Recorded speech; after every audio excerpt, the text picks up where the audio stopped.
അമ്മയെന്ന് പറഞ്ഞാൽ ലെജൻഡാണ് നമ്മുടെ ദൈവം. അമ്മയാണ് ഇതെല്ലാം ഉണ്ടാക്കുന്നത്. ഈ ഹോട്ടലിന്റെ ഓണറാണ്. ഓണറെന്ന് വെച്ചാൽ മൂത്ത ആളാണ്. അമ്മയായിട്ട് നടന്നൊരു കുടുംബപരമായിട്ട് നടന്നൊരു പ്രസ്ഥാനമാണ്. നമ്മുടെ ഫാമിലി മാത്രമാണ്. അച്ഛനമ്മ, എൻ്റെ വൈഫ്, അനിയൻ്റെ വൈഫ്. അങ്ങനെ വേറെ ജോലിക്കാരായിട്ട് പ്രത്യേകിച്ചൊന്നുമില്ല. ഞങ്ങൾ തന്നെ ചെയ്യുന്നൊരു ഷോപ്പാണ്.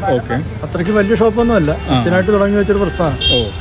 68 തുടങ്ങിയ സ്ഥാപനമാണ്. പിന്നെ അച്ഛന് ചെത്തുതൊഴിലാളിയായിരുന്നു. കള്ളുമായിട്ട് ബിസിനസ്സുമായിട്ട് ബന്ധപ്പെട്ട ഇവിടെ പുള്ളി കുട്ടനാട്ടുകാരനാണ്.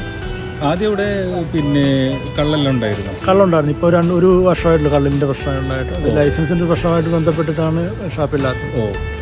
ഒരു ഫാമിലി റെസ്റ്റോറൻറ്റ് പോലെയാണ്. അത് തന്നെ.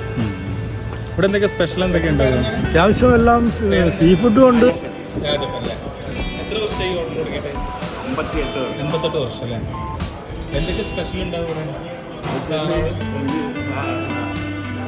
ചെമ്മീൻ, കൂന്തൽ, ഞണ്ട്, താറാവ്, ബീഫ്, പോർക്ക്, പിന്നെ കരിമീൻ, ചെമ്മല്ലി, കുറുവ, പൊടിമീൻ എല്ലാം.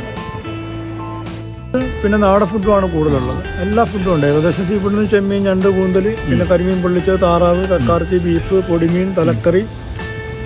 പിന്നെ എസ്പെഷ്യലി അവർ പിന്നെ കസ്റ്റമർ എന്തെങ്കിലും സ്പെഷ്യലായിട്ട് പറയുകയാണെങ്കിൽ അവരുടെ ഇഷ്ടത്തിനനുസരിച്ച് ചെയ്തു കൊടുക്കും. ടൈം ഞങ്ങൾ വീട് തൊട്ട് പുറകെ തന്നെ. ഞാൻ വെറും പേര് മാത്രം. അച്ഛനും അണ്ണനൊക്കെയാണ് എൻ്റെ മെയിൻ ആൾക്കാർ.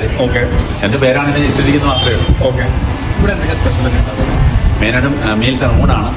ഊണിൻ്റെ കൂടെ മീൻകറി, മീൻ വറുത്തത്, ഉണക്കച്ചെമ്മീൻ ചമ്മന്തി, 4 മണി തൊട് കറി, പിന്നെ കൂന്തല, ഞണ്ട്, ചെമ്മീൻ, താറാവ്, ബീഫൊക്കെ ഇറച്ചി, പൊടിമീൻ, കരിമീൻ, സിലോപ്പി, മീൻ്റെ തല, മീൻ കറി, മീൻ അച്ചാറിട്ടത്, ബീഫ് അച്ചാറിട്ടത്. നമ്മൾ പിന്നെ ഹോട്ടലിന്റെ കോൺടാക്ട് നമ്പറിൽ വിളിച്ചു കഴിഞ്ഞാൽ അവർക്ക് വേണ്ട നിങ്ങൾ പ്രിപ്പയർ ചെയ്ത് കൊടുത്തില്ലേ? ഡെലിവറി ഇല്ല. ഡെലിവറി സംഭവമില്ല. ഓൾമോസ്റ്റ് ഉച്ചയ്ക്ക് നല്ല തിരക്കാണ്. അതുപോലെ തിരക്കാണ് ഉച്ചയ്ക്ക്. അപ്പോൾ അമ്മയെന്ന് പറഞ്ഞാൽ ലെജൻഡാണ് നമ്മുടെ ദൈവം. അമ്മയാണ് ഇതെല്ലാം ഉണ്ടാക്കുന്നത്. പിന്നെ അണ്ണനും ചേട്ടത്തിയും എൻ്റെ വൈഫിനും ഫാമിലിയാണ്. ഓൾമോസ്റ്റ് 3-4 സ്റ്റാഫേ ഉള്ളൂ. ബാക്കിയെല്ലാം ഞങ്ങൾ തന്നെ എല്ലാം ചെയ്യുന്നത്. വീട്ടുകാർ മാത്രം. ഏതാണ്ട് 59 വർഷമായെന്ന് എനിക്ക് തോന്നുന്നു അച്ഛന് തുടങ്ങിയിട്ട്. അച്ഛനാണ് ഇതിൻ്റെ എല്ലാം. അച്ഛനും അമ്മയാണ് ഇതിൻ്റെ എല്ലാം. പിന്നെ അണ്ണനാണ് മെയിനായിട്ട് ഇതിൻ്റെ കാര്യങ്ങൾ കൈകാര്യം ചെയ്യുന്നത്. ഞാനിങ്ങനെ അത്യാവശ്യം പുറത്തുള്ള മറ്റുള്ള കാര്യങ്ങളും ഒക്കെ നോക്കുന്നത് മാത്രമേ ഉള്ളൂ. മെയിനായിട്ട് അണ്ണനും അച്ഛനും ഒക്കെയാണെല്ലാം ചെയ്യുന്നത്. അതുകൊണ്ട് തന്നെ ഞങ്ങൾ തന്നെ ചെയ്യുന്നതുകൊണ്ട് ഇത്ര നല്ല വൃത്തിയായിട്ട് ഇത്ര വർഷമായിട്ട്. അതെ, പിന്നെ മീൻമുട്ട ചിക്കൻ അതെ, അത് എപ്പോഴും കിട്ടത്തില്ല. അത് പിന്നെ കാരി കയറ്റിയുള്ള മുട്ട, മത്തിയുടെ മുട്ട, ഏട്ട, ഇതിൻ്റെയൊക്കെ മുട്ടകൾ. നെയ്മീൻ്റെ മുട്ട വളരെ വിരളമാണ്. അതല്ല ഏട്ടയും കാരി, അങ്ങനെ മത്തിയുടെ മുട്ട, ഇതൊക്കെയാണ് ഏറ്റവും മുട്ടയുടെ വിളിക്കേണ്ടത്. പിന്നെ ഈ പറഞ്ഞ പോലെ മീനച്ചാറ്, കരിമീൻ പൊള്ളിച്ചത്, ഇതൊക്കെ സംഭവം നമുക്ക് ഈ നാടൻ വരാലും കാരി, ചെമ്പല്ലിയൊക്കെ കിട്ടുന്നത്. അത് അങ്ങനെ എല്ലാവർക്കും കിട്ടുന്ന സാധനം എപ്പോഴും കിട്ടണമെന്നില്ല. അത് എല്ലാവരും അങ്ങനെ ഇത്ര വർഷമായിട്ട് നമ്മളെ ദൈവത്തിന് അനുഗ്രഹിക്കാൻ ആൾക്കാർ ഒത്തിരിയാണ്. അപ്പോൾ അവർ രാവിലെ വരും. അവർക്ക് എന്തെങ്കിലും അപ്പോൾ കഞ്ഞി കുടിക്കും. വരും പഴം കഞ്ഞി കുടിക്കും. കാന്താരി ചമ്മന്തി, പിന്നെ തൈര്, ഇല്ലെങ്കിൽ പിന്നെ ചമ്മന്തിയൊക്കെ ഇട്ട് അവർ കഴിക്കും. പിന്നെ അതിനുശേഷം പിന്നെ കപ്പ, അപ്പം അങ്ങനെ കണ്ടിന്യൂ ചെയ്ത് പോകും. പിന്നെ ഏകദേശം 11:30 ആകുമ്പോൾ ഫുഡിൻ്റെ മീൽസിൻ്റെ ടൈമാവും. പിന്നെ ഭയങ്കര തിരക്കാവും. മീൽസിൻ്റെ ടൈമിൽ പറഞ്ഞാൽ രക്ഷ ഉണ്ടാവില്ല. മേളിലും താഴെയും ഒക്കെ ഒത്തിരി ആൾക്കാരായിരിക്കും. അതങ്ങനെ 4-5 മണിയൊക്കെ തുടർന്നുകൊണ്ടിരിക്കും.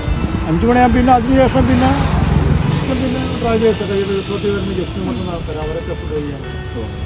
രാത്രി എത്ര ടൈം വരെ ഉണ്ടാവും?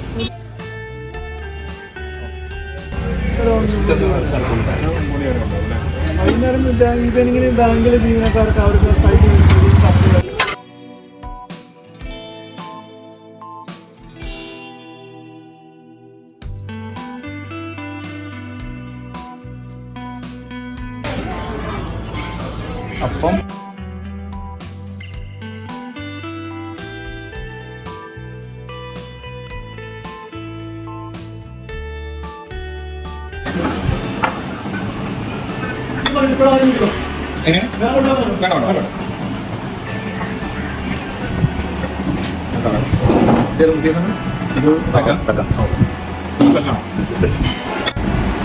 ശരിക്കും ഉച്ചയ്ക്കാണ് ഇവിടുത്തെ പരിപാടി അല്ലേ?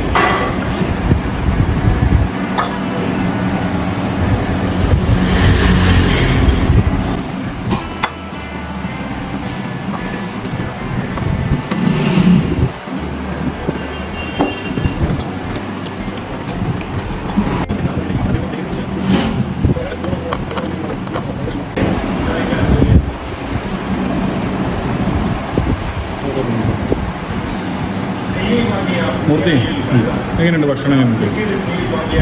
ഫുഡ് അടിപൊളിയാണ്. കറക്റ്റായിട്ട് പറയണം. എന്ത് ഇഷ്ടപ്പെട്ടത്? സ്പെഷ്യൽ ഏത് ഇഷ്ടപ്പെട്ടെ? സ്പെഷ്യൽ ഇവിടുത്തെ സ്പെഷ്യലാണ്. അല്ല, മീൻ മുട്ട ചിക്കിയത് എങ്ങനെയുണ്ട്? അത് ബെറ്ററാണ്. ബെറ്റർ അല്ലേ? നല്ലൊരു ഓപ്ഷൻ. നല്ല ഓപ്ഷനാണ്, ആർക്കും കഴിക്കാം. ഫുഡെല്ലാം നല്ല ടേസ്റ്റ് ഉണ്ടായിരുന്നു, ഒരു രക്ഷയില്ലായിരുന്നു. അപ്പോൾ ആലപ്പുഴ വിസിറ്റ് ചെയ്യുമ്പോൾ ഈ സുഭാഷ് ഹോട്ടൽ മസ്റ്റ് ട്രൈ സ്പോട്ടാണ്.